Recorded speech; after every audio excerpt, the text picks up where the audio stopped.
বাড়িতে কেউ আছেন? একটা পার্সেল ছিল।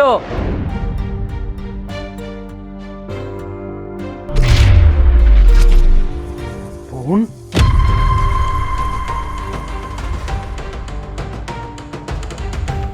জি বলুন। আপনার একটা পার্সেল অর্ডার ছিল। ও হ্যাঁ। কিছু মনে করবেন না। আচ্ছা, আপনার গায়ে এই দাগগুলি কিসের? তেমন কিছু না, আপনি পার্সেলটা দিন আর যান এখান থেকে। ও হ্যাঁ, পার্সেলটা দিচ্ছি। না না, এইখান থেকে আমাকে তাড়াতাড়ি গেলে হবে না। আমার বোনের গায়ে এগুলো অবশ্যই মারের দাগ। নিশ্চয়ই আমার বোনের সাথে কিছু একটা ঘটছে। আমি এখান থেকে যাব না, আমাকে এখানে থাকতে হবে।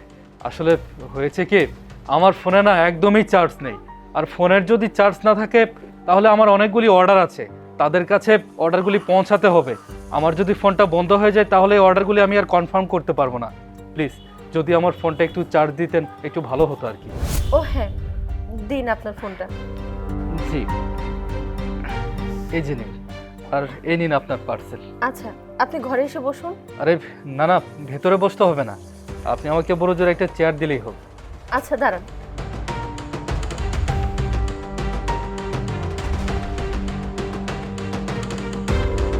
এই যে। Thank you. কিরে তুই বাইরে কি করতেছস? আর এই লোকটা কে রে?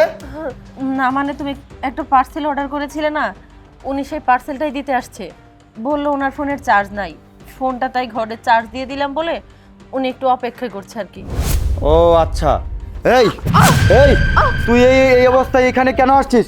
দেখাস মানুষকে, ও কি তোর সাহায্য করবে? আচ্ছা, ও যখন পার্সেল নিয়ে আসছে তুই আমাকে ফোন দিতি, আমি এসে রিসিভ করতাম, তুই কেন রিসিভ করতে গেছিস? আচ্ছা যাই হোক, ওনার ফোনটা চার্জ হয়ে গেলে ওনাকে বিদায় করে আমাকে ফোন দিবি, মনে থাকে যেন। আপনি চলে যান, আমি আপনার ফোনটা নিয়ে এসে দিতেছি। আচ্ছা, এখনো কি আপনি বলবেন যে আপনার স্বামী আপনার অত্যাচার করে না? স্যার, ম্যাডাম আর কি কইব? ম্যাডাম কিছুই কইতে পারবো না। ম্যাডাম তো বাপ মার অমতে বিয়ে বইছে, এর লেগে কিছু কইতেও পারে না, সইতেও পারে না। ম্যাডামের উপরে না অনেক অত্যাচার হয়। আমরা তো বাসার কাজের লোক, আমরাও কিছু কইতে পারি না, কারণ আমরা তো বাড়ির বাইরেই যাইতে পারি না, যার কারণে কিছু কইতে পারি না। স্যার, আপনি একটু সাহায্য করেন না ম্যাডাম রে, আপনি একটু ম্যাডামরে নিয়ে যান। আরে উনি একজন বাইরের লোক, উনি কি করবে?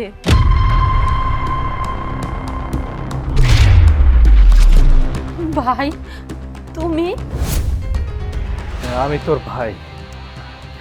আমি তো অবাক হয়ে গেছিলাম, হঠাৎ করে আমার বোনটারে এইভাবে এইখানে দেখমু, তাও আমার এতটা অত্যাচারিত ভাবে আমি কখনোই ভাবতেও পারি নাই। বোন, তুই কি করছস? তোর উপর দিনের পর দিন এতটা অত্যাচার হইতেছে, এতটা নির্যাতন হইতেছে, আমরা কি বাইচা নাই? তোর কি বাবা বাইচা নাই? তোর কি এই ভাইটা বাইচা নাই? তুই আমাকে জানাইতে পারতি না? এইভাবে মুখ বুঝে অপমান সহ্য করতেছ, এত কষ্ট সহ্য করতেছ। এই এখনো তোর ভাইটা বাইচা আছে, আমারে বললে আমি পাগলের মতো ছুঁইতে আসতাম। কত করে কইছিলাম যে আমাকে পরিবারের বিরুদ্ধে বিয়া বৈশিষ্ট্য, ওই ছেলেটা ভালো না, বাবার পছন্দ করা ছেলেরে বিয়া কর। তুই কি করলি? জোর করে বললি যে এই ছেলেটাই ভালো, ওর আমি ভালোবাসি। দেখলাম তো ওই ছেলেটা তোর কতটা ভালোবাসে, এটা দেখলাম তো। আর আমি তোর ভাই, নিজের বুকটা ফাইটা যাইতেছে, চোখের সামনে বোনটার উপর এইভাবে নির্যাতন করে গেল, অথচ আমি কিচ্ছু বলতে পারলাম না, শুধুমাত্র তোর জন্য। তুই ওরে ভালোবাসিস দেখা। দেখ বোন, তুই চলে আসনের পর থেকেই আমাদের পরিবারের মধ্যে থেকে সুখ শান্তি সব চলে গেছে।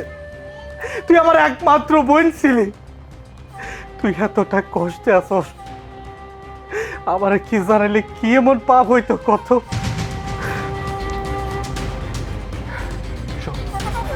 তুই যা ভুল করছস করছস, আমি এখন আর চাই না তুই এই বাড়িতে ওই ছেলেটা সংসার করস।